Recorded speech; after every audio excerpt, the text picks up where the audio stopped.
media companies are having an identity crisis. And, just like in life, coming to grips with who they are will define the rest of their existence. It used to be simple. There were content companies, distribution companies and technology companies. Disney was a content company. It made movies and TV shows. Comcast was a distribution company. It provided cable hookups to watch programs that Disney and many others make. Google was a technology company. It made phones and set-top boxes and operating system software. The blurring began about a decade ago, when Comcast acquired NBC Universal, the parent company of CNBC. AT&T, mostly a tech company, went big into distribution when it acquired DirecTV in 2015, then bought content behemoth Time Warner in 2018. As television has grown more and more connected to the internet, new layers of distribution have developed.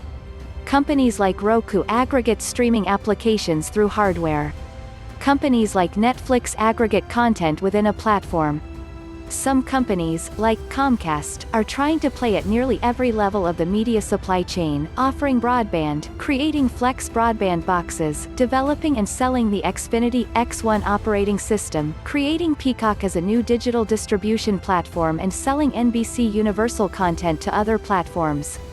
Establishing dominance at every level will be difficult.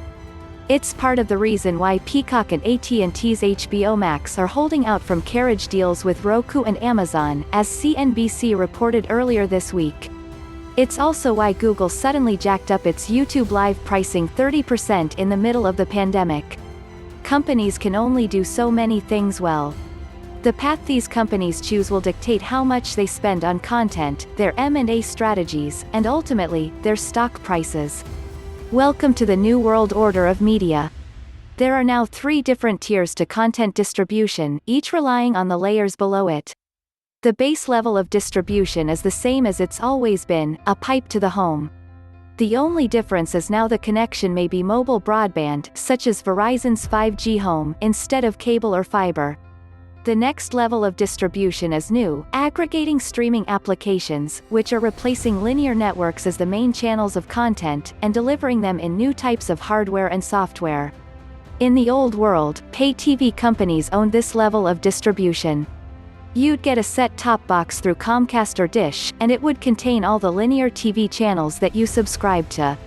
But cable companies often didn't make their own set-top box, and the makers of those boxes, Cisco, Pace, Aris, TiVo, Broadcom, etc., didn't shift quickly or successfully enough to offer digital TV hardware.